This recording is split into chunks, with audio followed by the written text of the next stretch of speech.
Vamos a comenzar, y yo quiero comenzar preguntándoles lo siguiente. Voy a plantearles primero una idea, no sé si es tan hipotética, porque por lo menos en los años que yo llevo como pastor, he percibido un poco esta idea de racionalizar el tema de los pecados remanentes o el pecado remanente. Este término lo hemos escuchado más de una oportunidad en nuestras predicaciones. Hablamos del pecado remanente. Comúnmente la gente tiene la idea de que Dios agarró una lista de pecados. Un ejemplo, ya Dios agarró 100 pecados y borró 70 y nos quedan 30 en los cuales nosotros tenemos que luchar. De hecho, ¿cómo vemos implícita esa idea? ¿No? Que a veces llega una persona con problemas de adicción al alcohol y llega acá y dice, el Señor me quitó el deseo al alcohol. Entonces como que hay un pecado menos, pero ahora está luchando con su problema de falta de confianza en Dios o con su problema de la mentira u otro tipo de cosas. Entonces, la idea que se tiene con respecto al pecado remanente comúnmente es esa idea, como que de toda la lista de los pecados que yo he logrado captar en mi vida, Dios vino y borró algunos y dejó otros. Y en esos que yo tengo que Dios dejó, son los que yo tengo que pelear. Y esta es la pregunta. Bueno, según Romanos capítulo 6 y 7, esto hace clara relación con el tema de la santificación y ustedes lo han predicado en medio de las oportunidades que han tenido. Entonces, referente a esa idea de la santificación, pero también la realidad del pecado remanente del cristiano, esta es la pregunta. ¿Qué es realmente el pecado remanente? ¿Qué es? ¿Y cómo podemos correctamente enfrentar esa realidad con el pecado remanente? La primera pregunta es, ¿qué es el pecado remanente? Podemos ver una definición que Pablo mismo él se encarga de ir dando en el capítulo 7 y un verso base que se ocupa para hablar del pecado remanente, y es el versículo 21 del capítulo 7 que dice: así que queriendo yo hacer el bien, hallo esta ley, que el mal está en mí. Entonces, cuando hablamos de pecado remanente, al menos John Owen, este gran teólogo británico, lo define como un principio, una potencia, un potente, dice, y efectivo principio que inclina nuestros corazones hacia el mal, que está hacia acciones que están de acuerdo y conforme a su propia naturaleza. Porque, como bien usted decía, tenemos que mirar y lograr comprender de que hemos sido justificados, de que somos malos, hemos sido justificados, hemos sido salvados, pero hay una naturaleza de pecado en nosotros. Hay un pecado que está ahí, que Pablo lo que él dice es que ya no somos esclavos de ese pecado, pero el pecado sigue estando en nosotros. Entonces Pablo dice que el pecado remanente es esa inclinación que tenemos. ¿Y cómo nosotros podemos ver y entender esta realidad del pecado remanente en nuestras vidas? Es por la lucha que tenemos por hacer el bien. Una persona que no quiere hacer el bien, que no está motivado para vivir delante del Señor en el bien, realmente no tiene esta lucha. Y eso es lo que pasa con los de afuera, no tiene esta contradicción en su interior. Nosotros como cristianos, un cristiano verdadero, renacido de nuevo, que quiere vivir según la ley de Dios, siente esta pelea. Siente esta lucha, el de tratar de ir en contra de la carne, de no satisfacer los deseos de la carne. Y como lo dice Pablo en otra carta a los Gálatas, dice, porque el deseo de la carne se opone al del espíritu y estos batallan entre sí para que no hagamos lo que queremos. Pero solamente un cristiano vivo realmente siente esta intensidad de la lucha. De hecho, John Owen, y me gustaría citarlo, él dice, los creyentes tienen experiencia del poder y eficacia del pecado remanente. Pueden hallarlo en ellos mismos, lo hallan como una ley. De hecho, John Owen resalta mucho el hecho de que Pablo dice, hallo esta ley, la encontré. Yo en mi experiencia como cristiano encontré esta ley, no se me dijo, no fue algo que recibí, sino que la encontré en mis miembros. El mal está en mí. Y dice, tiene una eficacia que es evidente para aquellos que están vivos y pueden discernirla. Cualquiera que luche contra ella puede conocer que está presente en su interior y es poderosa. Solo quien nada contra la corriente sabe que ésta es fuerte, pero el que se deja llevar por ella es indiferente a su fuerza. Entonces, y aquí yo quiero llevarlo a la práctica, a cómo esto nosotros nos puede servir como un signo, y es, mis hermanos, que la lucha con el pecado es una evidencia del regenerado, de la regeneración. Aquel que no lucha, aquel que no pelea, es porque realmente todavía no ha nacido y está todavía su voluntad a la par con el pecado. Pero nosotros que luchamos, los que realmente luchamos, sentimos esta necesidad de ir en contra, de detenerla. Entonces, la lucha, mis hermanos, nosotros a veces nos puede desanimar estar peleando con el pecado. Estar peleando constantemente con la falta de ganas de leer la Biblia, con la falta de ganas de orar, con el hecho de no poder controlar mis ojos, de no poder controlar que soy quizás murmurador y caigo y pasa un tiempo y le digo al Señor, Señor, caí de nuevo en este pecado. Pero esa lucha, el que no es creyente, el que no es salvo no la tiene, porque no siente el peso del pecado. El que lucha, el que está luchando es porque está vivo y está luchando con ese pecado remanente. Aterricemos un poco la idea. En ese sentido, nosotros tenemos que entonces asegurar de que a pesar de que ya somos salvos, todavía sigue habiendo en nosotros una inclinación hacia el pecado, porque el pecado remanente no puede identificarse, por ejemplo, como solo el adulterio en una persona. Esa es una acción del pecado, pero el pecado es una inclinación del corazón que todavía poseemos, ¿no? Ahí aterrizamos el tema, ¿no? Amén, sí. De hecho, un ejemplo que me gustaría dar es que Pablo lo toma, Pablo hace una analogía del matrimonio. Entonces, yo pensando en esta analogía, y tiene que ver con el pecado, es que nosotros en un principio, antes de ser nacidos, estábamos casados con el pecado. El pecado era nuestro marido, nos llevaba para donde quería, hacíamos los deseos de su voluntad y andábamos con él siempre de la mano. Claro. Pero cuando viene Cristo y Él nos saca, ¿qué pasa? Cristo no mata el pecado, sino que de alguna manera nos mata a nosotros. Nosotros morimos con Cristo. Y como hemos muerto y somos resucitados, la ley del matrimonio ya no tiene peso, pero el pecado sigue ahí. Entonces es como, por ejemplo, que, y por dar, me voy a tomar a mí mismo, pero es como que yo estoy casado con mi esposa y yo vengo en Cristo. Como que si yo estoy casado con mi esposa y yo muero, entonces yo como morí, el matrimonio es hasta la muerte, ya estamos libres. Pero resucito y me caso con otra mujer. Mi nueva ley ahora, por favor véalo en el aspecto de la analogía, mi nueva ley ahora es obedecer a mi esposa nueva. Pero mi esposa anterior, como todavía está viva y todavía yo le gusto porque la dejé loca, me sigue llamando, me sigue mandando mensajes, me sigue inclinando, me sigue buscando. Y esa es la inclinación a la que dice Pablo.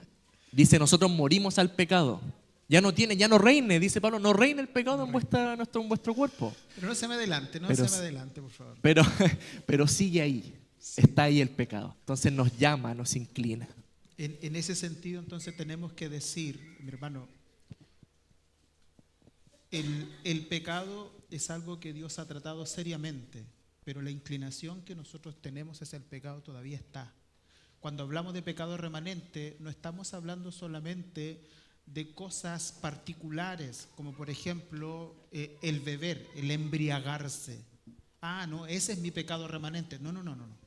Ese es un fruto de mi pecado remanente. Mi pecado remanente es que yo, siendo cristiano, todavía tengo inclinaciones que son propias mías hacia pecar. Y a ese pecado, a esa idea, yo tengo que aprender a hacer morir lo terrenal que hay en nosotros. Amén. ¿Cierto? Es la idea, ¿no? Ahora, avanzo. Ahora para que responda nuestro hermano Daniel. Avanzo en lo siguiente. Daniel, Romanos 6:14 y Romanos 6:22. Romanos 6:14 dice así: porque el pecado no se enseñoreará de vosotros, pues no estáis bajo la ley, sino bajo la gracia. Romanos 6:22. Mas ahora que habéis sido libertados del pecado y hechos siervos de Dios, tenéis por vuestro fruto la santificación y como fin la vida eterna. La pregunta es esta: Dios declara que ya venció el pecado y éste no tiene poder sobre el cristiano. Si el pecado fue vencido, ¿por qué todavía tenemos luchas internas con él? La segunda pregunta se la voy a dejar a Bernabé. Bueno, la verdad que aquí está la tensión entre el ya y el todavía no.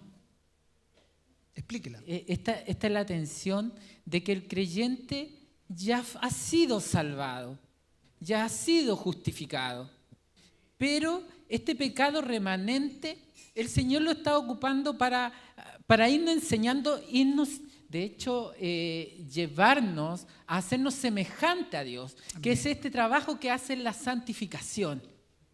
En la santificación nosotros debemos entender, hermano, que, y lo voy a decir así con una analogía de una guerra, y que creo que lo dije en alguna predicación que estuve, que hubo una guerra donde uno de los que estaba en la guerra pegó la bandera en la cima y eso era señal que había triunfado, que habían ganado. Era señal que habían triunfado en la guerra y eran victoriosos. Pero resulta que los que habían sido vencidos se habían escondido en cuevas. Se habían escondido en cuevas. Entonces, cada vez que se descuidaban estas personas, tenían un descuido, salían estas personas que estaban en las cuevas y los atacaban. Y la verdad que nosotros como cristianos vamos a tener que vivir en esta tensión. Ya hemos sido salvados. Ya el Señor venció. El pecado fue derrotado. Pero tenemos este pecado que dice el apóstol Pablo, que mora en nosotros.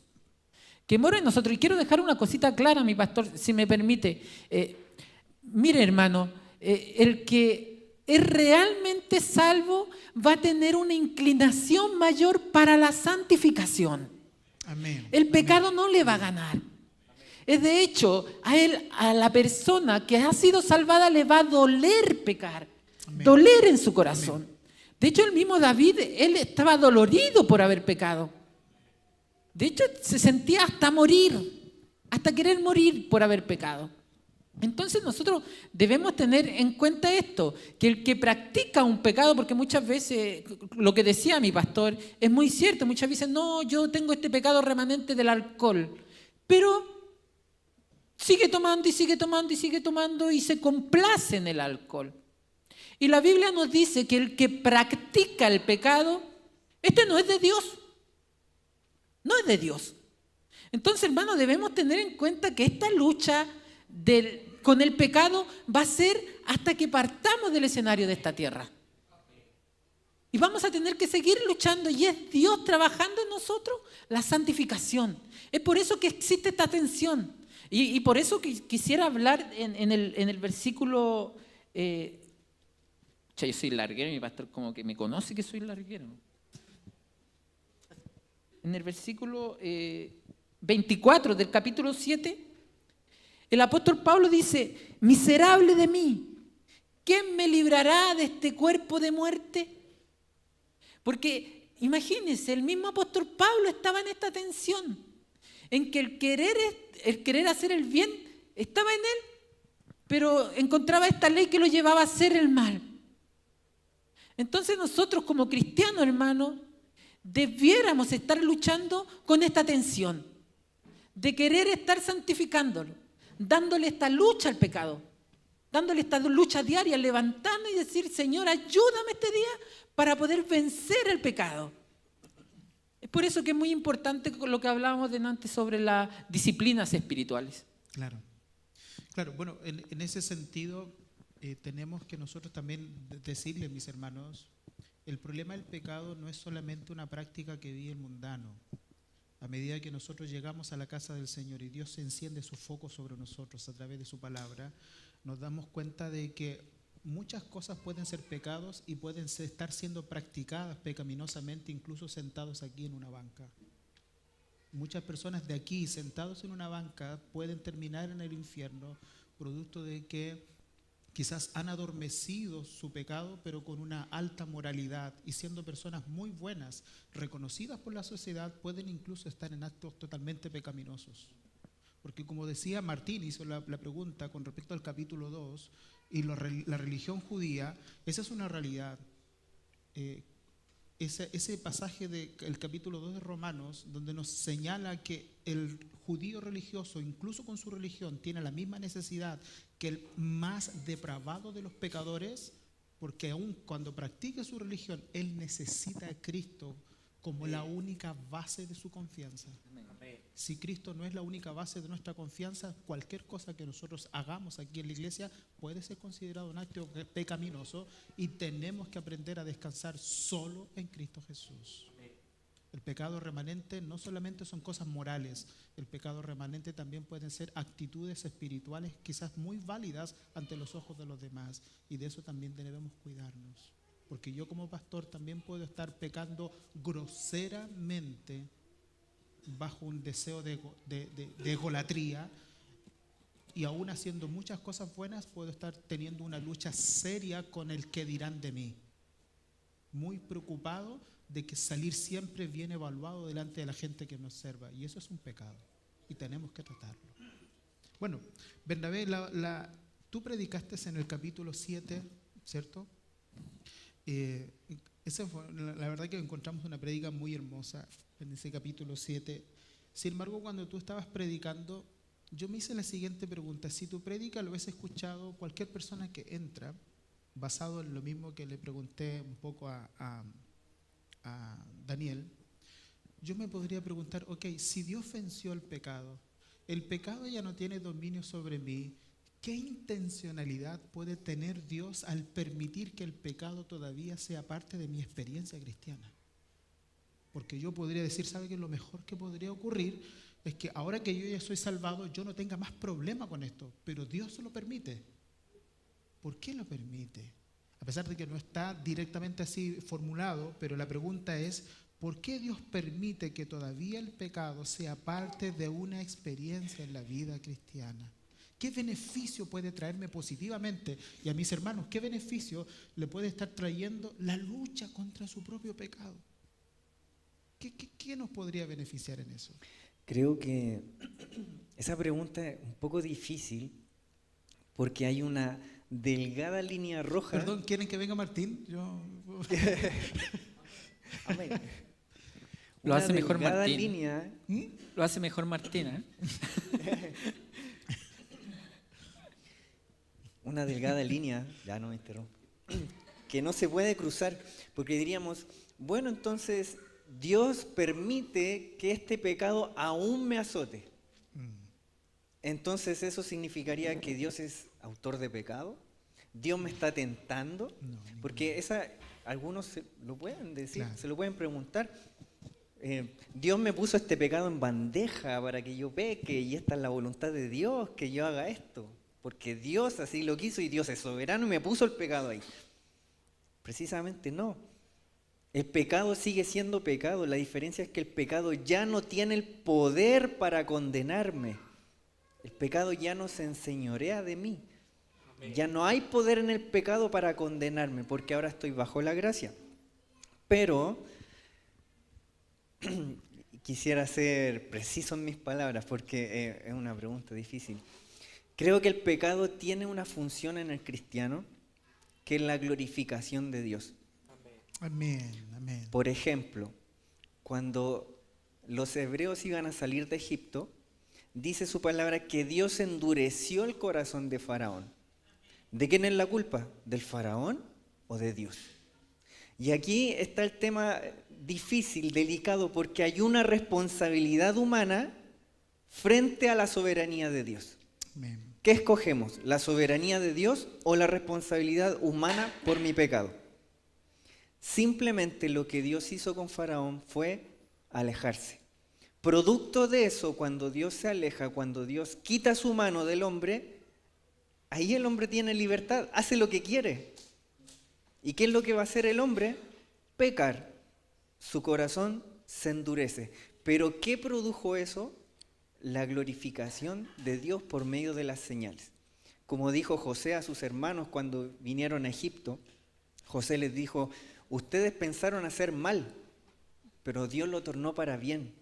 No significa eso que Dios los hizo pecar al vender a su hermano, sino que Dios utilizó eso para llevar a José a una posición en Egipto y salvar a su pueblo. Y un plan de madurez que tuvo con José. Pero Dios, no es que Dios nos haga pecar, sino que Dios utiliza nuestras circunstancias pecaminosas para glorificar su poder. Amén. Quizás puede ser un poquito más filosófico, no están dentro de las preguntas, pero ¿qué les parece si conversamos un poco con nuestros hermanos esto? Quizás puede ser un poco más filosófico, pero el caso de Agustín de Hipona, cuando Agustín de Hipona, si bien es cierto, él siente un dolor muy fuerte por su pecado, pero cuando comienza a indagar en la profundidad del pecado, él llega a decir: bendito pecado. ¿Por qué? Y eso puede ser muy malinterpretado por alguien. Pero si comenzamos a indagar, bueno, en esa hermosa frase que él puso en latín, non posse peccare o non peccare, cuando él descubrió de que fue Dios finalmente el que permitió la caída. O sea, eso lo permitió de Dios. Pero ¿y por qué lo permitió? ¿Había un fin mayor al final después de la caída? Entonces, ¿qué les parece eso de ver un poco acerca del pecado? Porque nosotros en nuestra lucha con respecto al pecado podemos caer en profundas depresiones. Pero ahora de que ya somos salvados, ¿cómo poder tomar esto que nos causa dolor, pero pensar que esto también nos puede llevar hacia un camino mejor, sabiendo que a los que aman a Dios todas las cosas les ayudan a bien? Entonces, ¿cómo podríamos pensar? Cuando yo escuché a Bernabé predicar, a mí una de las primeras cosas que se me vino a la mente es que una de las cosas que puede evitar un pecado, la lucha con nuestro pecado, es que también nos evita que nosotros nos adoremos a nosotros mismos. Evita que ustedes idealicen a su pastor como que él fuera una persona diferente a ustedes, con necesidades que sean, que no sé, yo he escuchado de este tipo de cosas, mis 20 años pastor, sabe que necesito que ore por mí porque usted está más cerca de Dios que yo. Sí, no sé. ¿Aquí me escuchan bien? ¿Sí? ¿Se escucha bien? No importa. Entonces, en ese sentido, claro, mi hermano, usted se puede desanimar con su lucha con respecto al pecado. El pecado es una realidad, está ahí. Tenemos la gracia del Señor. Pero qué precioso es saber que en Cristo Jesús hoy día podemos luchar contra nuestro pecado. Nuestro pecado evita que seamos unos arrogantes, porque si hay algo que la gracia del Señor hace sobre nosotros es que quita la jactancia. No hay jactancia. Nos hace completamente a todos por igual dependientes de la gracia del Señor. O sea, en ese sentido el pecado, y fíjese, como tú lo mencionabas, Daniel, en delante, a veces cuando comenzamos a orar entre nosotros y nos damos cuenta que, no sé, ¿por qué quieres tú que ore? Y comenzamos a ver las necesidades que tenemos, a veces digo, wow, él tiene la misma necesidad que yo tengo. O sea, estamos luchando contra lo mismo. ¿Por qué? Porque yo doy en ese sentido, le doy gracias al Señor de que esta lucha sea real. Porque si no, aquí tendríamos pequeños semidioses y estaríamos más cerca de una cultura griega que de un verdadero cristianismo. ¿Cierto? Entonces, es una necesidad. Hermano, tú que estás desanimado, tu problema de desánimo es un problema que muchos de nosotros pueden tener en ciertas circunstancias. Pero cuando tú ves a un hermano que está teniendo una vida fructífera, sabes que él está luchando contra su pecado. Y observa dónde está yendo tu hermano cuando tiene victoria contra su pecado. Cuando una persona tiene victoria es cuando va directamente a la cruz. Es en la cruz donde nosotros encontramos el refugio que necesitamos. No es en otro lugar. Ahora, una pregunta muy personal, y respóndame los tres esta pregunta. Dentro de todo este concepto del pecado que hemos observado desde el capítulo 6 en adelante, ¿cómo ustedes se han beneficiado personalmente con estos textos en su lucha contra sus propios pecados? ¿Y por qué hago esta pregunta? Porque alguno de ustedes puede pensar de que sus hermanos predicadores están en otro nivel. Y quizás sería muy bueno de que los hermanos sepan que los que predican están casi al mismo nivel que los que están sentados. ¿Cómo les ha ayudado a ustedes saber la realidad de su pecado y a qué les ha orientado el texto que han predicado para luchar contra su propio pecado? ¿Qué beneficios ustedes han extraído de estos pasajes?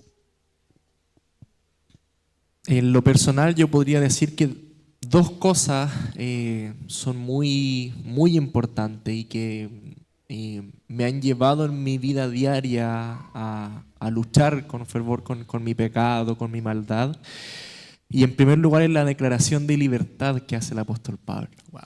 Es decir, ya no somos esclavos del pecado. Amén. Que no reine, es un rey derrocado, es un rey que ya perdió, la batalla se ganó, Cristo la ganó en la cruz, Amén. Triunfó sobre las potestades, Amén. Clavó el acta de los decretos que nos era contraria contra nosotros, por ende estamos luchando, pero la batalla, la gran guerra, ya la ganó Cristo. La ganó. Amén. Entonces, el saber que ya no tengo que obedecer el pecado, que cuando viene la tentación, que cuando vienen las luchas, puedo decir que no, porque tengo el Espíritu de Cristo en mí, porque tengo su vida en mí, es maravilloso. Es maravilloso poder decir como Pablo, estar ahí, decir, miserable de mí, ¿quién podrá librarme de este cuerpo de muerte? Y poder responder, esa pregunta no se queda vacía, Más gracias. sino que más gracias sean a Dios por Jesucristo nuestro Señor. Entonces, esa es la primera cosa. Y lo segundo es también ver que toda nuestra maldad, toda nuestra pecaminosidad, ver cómo nosotros mismos, y aquí hablo en la iglesia local, no somos los que sostenemos la iglesia. No somos nosotros, no son los hombres, es Cristo. Amén. Cristo. Él dijo, esta es mi iglesia, las puertas del Hades no van a prevalecer contra ella, y es un motivo de dar gracias al Señor el poder ver que a pesar de nosotros mismos, la iglesia nos ha destruido, porque Él la guarda. Nosotros somos los mayores obstáculos para que la iglesia siga, somos nosotros mismos. Nosotros como predicadores, como seres humanos pecaminosos, malos, corrompidos, pero aún así después de 2000 años la iglesia sigue en pie y va a seguir en pie. Daniel, ¿cómo te han ayudado estos mensajes en tu lucha contra tu pecado? Sí, la verdad ¿Cómo te que has beneficiado? el libro de Romanos ha sido una joya, como lo dicen todos los reformadores. Ha sido una obra de arte bellísima para mí. Y leía a algún reformador que decía que el pecado es lo que regula el ego del ser humano y del cristiano. La verdad que el pecado nos mantiene en el piso, nos mantiene con los pies bien puestos en la tierra. Nos mantiene con los pies, porque cuando llegamos aquí y hemos escuchado a algunos puritanos y hemos leído a algunos puritanos que embozan en sus palabras, aun cuando estoy predicando el evangelio estoy pecando. Entonces, estas palabras han sido de tomarle mucha atención, de requerir la preocupación que merece esto. El pecado nos aparta de Dios. El pecado nos limita en nuestra condición. Y es por eso, hermanos, que tenemos que darle el real valor que tiene el pecado. Porque a veces como iglesias que creemos en la gracia, decimos, no, yo ya estoy salvo, ya no tengo por qué preocuparme de nada, porque Dios hizo todo, y nos vamos a un extremo. Pero la verdad es que estos versículos han traído preocupación a mi vida. Y creo que lo decía Martín y que lo dije en alguna predicación. Muchas veces, hermano, el pecado me ha llevado a no querer levantarme de la cama. Porque me duele tanto haber pecado contra mi Dios, el que me dio la salvación, el que me dijo, consumado es, tus pecados han sido perdonados, la paga está pagada, está cumplida. Amén. Y esto me lleva a meditar, hermano, y a tener agradecimiento en mi vida y a mirar con otra perspectiva en adelante. Es por eso que la Biblia, algunos reformadores y algunos gente que ha estudiado, el mismo Agustín de Hipona, dice que cuando leyó el libro de Romanos cambió la perspectiva de su vida. Amén. Se encontraba el hombre más pecador del mundo. Amén. Y es así como estos versículos deben tratar con nosotros. Llegar por esa puerta necesitando a mi Dios. Llegar por esa puerta, estoy en bancarrota espiritual. Señor, te necesito. Yo no puedo, soy pecador. No puedo muchas veces con este pecado. Pero estos versículos han traído aliento. Han traído aliento porque nos dicen que ahora ya no somos esclavos, sino que tenemos el Espíritu Santo que nos ayuda de aquí en adelante con nuestras debilidades y ahora podemos vencer. Así que sin querer alargarme más, mi pastor, hasta ahí. Qué hermoso. ¿Y a ti, Bernabé? ¿Cómo te han ayudado estos pasajes en tu vida personal? Bueno, si algo usted tiene razón, es que los predicadores vivimos las mismas luchas que todos. Incluso a veces peor, porque a veces hay que tener cara para subirse arriba al púlpito y predicar habiendo pecado en la semana. Amén, amén. Pero quiero darle mi experiencia y a lo mejor a alguien le sirve de consejo. Uno lleva luchando con el pecado toda su vida y eso trae amargura, corta la comunión con Dios y uno quiere dejar de pecar, pero como dice Pablo, no se puede, no puede, uno es arrastrado, es vendido al pecado, como dice Pablo.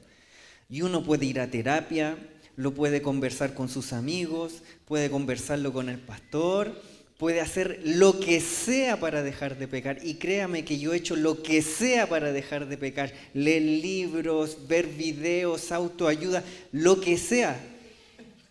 Y no vas a dejar de pecar. Pero si hay un verso que cambió mi vida, es el verso 5 del capítulo 8 que dice, porque los que son de la carne piensan en las cosas de la carne, pero los que son del Espíritu, en las cosas del Espíritu. Yo jamás voy a poder matar mi pecado por mi propia cuenta, por mis obras. La única opción que tienes tú y tengo yo de dejar de pecar es con la ayuda del Espíritu. Amén. No hay otra forma, no hay otra estrategia. Puedes hacer lo que sea, pero no hay otra forma si no es con la ayuda del Espíritu. ¿Y cómo es eso? Apaga el celular, apaga la tele y abre tu Biblia. Ora, escucha alabanzas, adora a Dios, porque dice, los que son de la carne piensan en las cosas de la carne y estamos todo el día alimentándonos del celular, de las cosas de la carne y pensamos en eso. Pero los que son del Espíritu se van a alimentar de cosas del Espíritu y es la única manera, no hay otra forma de luchar contra el pecado. Solamente a través del Espíritu Santo que nos da la fuerza, pero nosotros tenemos la responsabilidad también de buscarle, de buscar a Dios en adoración, alabanza, oración, lectura, meditación de la palabra.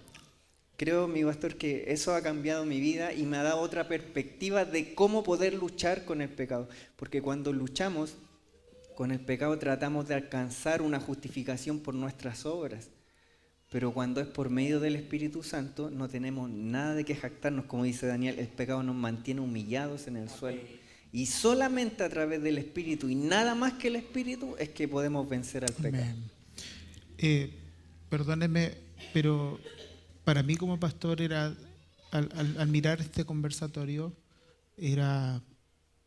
veía tantas cosas que a veces en consejería pastoral observo, de gente que a veces está tan desenfocada en su lucha contra su pecado. Y recuerdo cuando tú predicaste, Daniel, y perdona esto porque no estaba dentro de la pauta, no, tampoco quiero poner un aprieto, pero cuando tú predicaste, me acuerdo ahí en Romanos 8, y uno de los versos que leíste fue este: porque si vivís conforme a la carne, moriréis. O sea, el texto decía eso y dice eso. Pero cuando tú leíste eso, a mí me estremeció. De verdad que me estremeció porque lo que sigue del texto dice, mas si por el Espíritu hacéis morir las obras de la carne, viviréis. Y yo me vi, mientras tú predicabas, yo me vi sentado y dije, cuántas cosas y cuánto esfuerzo he hecho yo por mi pecado, pero sin el Espíritu del Señor. Y he fracasado una infinidad de veces. Pero cuando escuché eso digo, wow, o sea, la única forma para yo descansar de mi pecado es ir por el Espíritu a hacer morir lo terrenal en nosotros. Esto no estaba en la pauta, pero ¿cómo podríamos materializar esa idea y explicarle a nuestros hermanos y a nosotros mismos cómo se hace hacer morir lo terrenal, pero por el Espíritu? O sea, en ese sentido, claro, yo entiendo que la forma de llevar a la mortificación de mi pecado es ir siempre a la misma fuente, es ir a Cristo. Pero ¿qué cosas prácticas me permiten a mí hacer eso por el Espíritu? No está dentro de la pauta, sépalo, y quizás se tomen un poquito más, pero ¿qué pueden decir de eso? Sí, yo una de las cosas que hago, y lo hago no porque lo he pensado yo, sino que Dios puso maestros en la iglesia para enseñarnos y para seguir las enseñanzas. Y una de las cosas que ha enseñado uno de estos maestros, como John Owen, es que nosotros cada día debiéramos predicarnos la gracia. Predicarnos la gracia de Dios cada día, cuando nos levantamos. Y esto es muy importante, hermanos, que tomemos en cuenta. No debemos perder el asombro por la gracia de Dios. Amén. No Amén. debemos perder el asombro por la gracia de Dios. Es Amén. lo que debemos ver nuestras vidas a glorificar a Dios, a predicarnos la gracia de Dios día a día, decirnos a nosotros mismos, Daniel, el Señor derramó la sangre por ti. Vino a morir por ti. Sufrió por ti. Él recibió el castigo que merecías tú. Lo recibió el Señor. Y predicarnos la gracia. Vivió la vida que tú, Daniel, no podías vivir. Y yo en eso cuando me predico esas cosas digo, vivir la vida que yo no... Y es verdad. Porque uno en la vida diaria uno se levanta y se levanta peleando, hermano. Se levanta pecando. Entonces no podría vivir una vida que me permita llegar al cielo. Y solo una persona ha podido vivir esa vida y la imputó a nosotros. Amén, amén. Así es. Yo hace poco recordaba, porque estaba recordando algunas prédicas que hace tiempo hice con el libro de Santiago, y hay un dicho que lo llevé mucho tiempo en la oración, en mi vida, por lo menos es la forma en que yo he ido hacia el Espíritu para hacer morir lo terrenal. Es recordar que nunca Dios va a permitir que yo esté en un lugar donde la gracia de Dios no me pueda proteger. Incluso mis pecados más horribles. Nunca Dios va a permitir que yo esté en un lugar donde la gracia de Dios no me pueda proteger.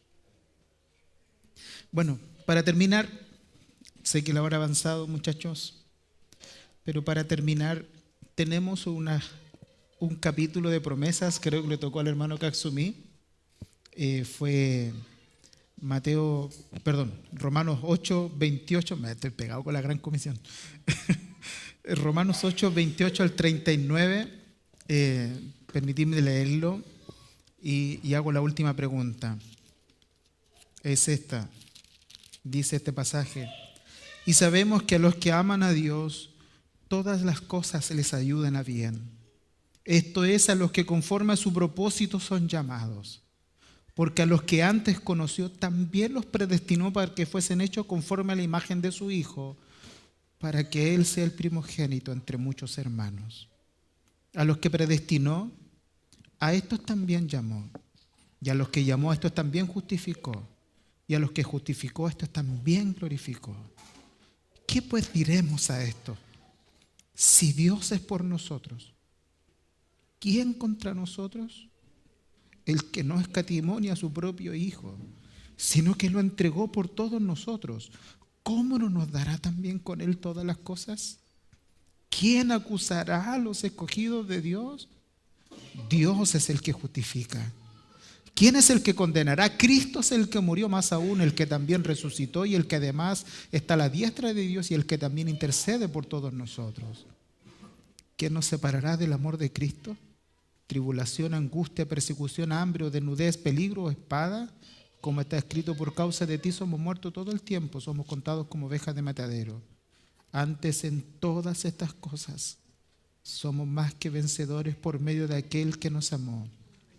Por lo cual estoy seguro de que ni la muerte ni la vida, ni ángeles, ni principados, ni potestades, ni lo presente, ni lo porvenir, ni lo alto, ni lo profundo, ni ninguna otra cosa creada nos podrá separar del amor de Dios que es en Cristo Jesús, Señor nuestro. Personalmente para ustedes, muchachos, ¿cómo les motiva a ustedes estos textos? ¿Y qué impacto han tenido estas cosas en sus familias y en sus vidas personales? ¿Cómo les impactan a ustedes estos textos? Con esta pregunta terminamos. En mi caso, es una seguridad tremenda, es el poder entender que cualquier circunstancia que nos podamos encontrar, que cualquier situación económica, cualquier situación de salud, cualquier cosa que nos pueda venir, estamos seguros porque nada de eso nos puede separar de su amor. Nada nos va a sacar de Cristo, nada nos va a separar de Él. En lo personal, como familia, hemos pasado unos meses difíciles entre enfermedades, entre tema económico, nuestro hijo, el embarazo de mi esposa. Y de repente uno se abruma pensando en el futuro, en el porvenir, en lo que va a suceder. Pero esta promesa viene como un aceite refrescante al corazón y que dice que nada nos va a separar de su amor. Que aun en todas estas cosas, que en todas las dificultades, que en todo lo que uno se pueda encontrar, sea cual sea la circunstancia, su amor no varía. Su amor no cambia, su amor está ahí, está disponible, está presto para nosotros como pecadores, para poder acogernos a Él, asistirnos de Él, porque Él nos amó, es un amor que nos motiva a vivir. Nada, ninguna otra cosa nos va a motivar a vivir el Evangelio sino su amor. No es el castigo, no es la pena, no, es el amor de Cristo. Y leí a un puritano hace poco y me estremecía cuando él decía que Cristo derrocha amor en su corazón, lo desborda el amor por nosotros, de tal forma que cuando Él resucita, después de que todos lo dejaron solo, después de que Pedro lo negó, después de que nadie estuvo con Él, Él resucita y le dice a María Magdalena, dice, dile a mis hermanos que voy a nuestro Padre. No había recuerdo del pecado. Ya no se recordaba, ¿no? Voy a mi Padre, dice, ya vuestro Padre. Amén. Y después Él dice, y volveré y los tomaré, dice, y los llevaré conmigo. Entonces el amor de Cristo, que no varía, que no cambia, no depende de la circunstancia. Amén. No depende de lo que estamos pasando, no depende de lo que usted está pasando. Amén. Cristo está intercediendo en el cielo por usted. Cristo lo está guardando, Cristo lo está cuidando y lo va a hacer hasta el fin. Amén. Bernabé. También comparto las palabras de mi hermano Tanelo, que a mí me impacta el versículo 39, dice, ni lo alto ni lo profundo, ni ninguna otra cosa creada nos podrá separar del amor de Dios, que es en Cristo Jesús, Señor nuestro. Esta semana estaba escuchando un podcast de Sprout que precisamente habla del amor de Dios. Cómo Dios ama tanto a su Hijo que nos amó a nosotros.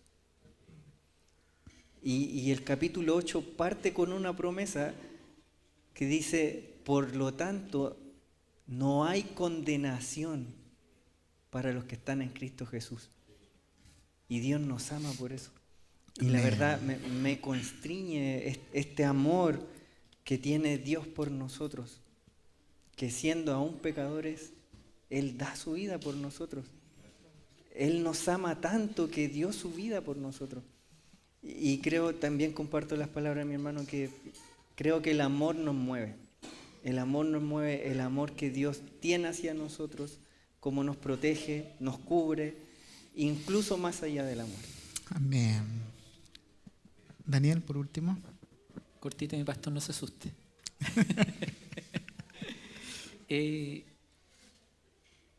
Creo que si pudiéramos definir el amor, diríamos Cristo.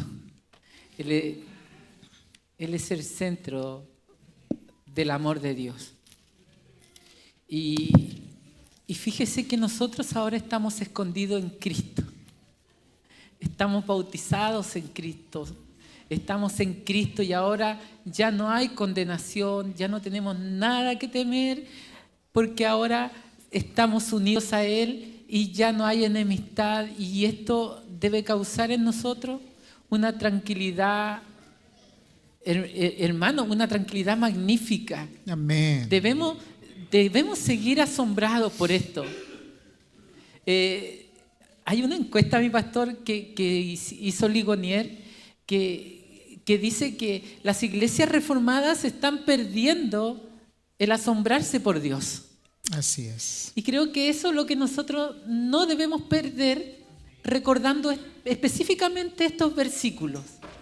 Porque aquí nos habla de muchas cosas. Nos habla de la intimidad que tiene Él con nosotros, nos habla de la predestinación, nos habla de muchas cosas y nos habla que estamos guardados en Él. Amén. Y estamos siendo transformados a la imagen de su Hijo. Así que esto nos da tranquilidad y nos da una perfecta paz. Aparte de mi perfecta paz que está allá abajo. Eso iba a estar. Cerremos diciendo lo que dice el Salmo 36, verso 7. Cuán preciosa es, oh Dios, tu misericordia. Por eso los hijos de los hombres se amparan bajo la sombra de tus alas. Serán completamente saciados de la grosura de tu casa, y tú los abrevarás del torrente de tus delicias, porque contigo está el manantial de la vida. En tu luz veremos la luz. Mis hermanos, nos ponemos de pie, la hora ha avanzado, pero ¿qué les parece si terminamos con esta bendición y la vamos a leer todos?